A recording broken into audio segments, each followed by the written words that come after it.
You're watching Foxtecc, and in this video, I'll show you exactly how to add a new email account to the Mail app on your iPhone.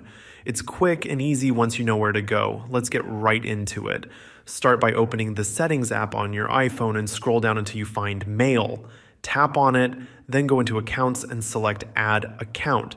You'll see a list of common email providers. Choose yours from the list, or if it's not listed, tap Other to set it up manually. Next, enter your email address and password when prompted. If your account has two-factor authentication, just follow the extra steps to verify your identity.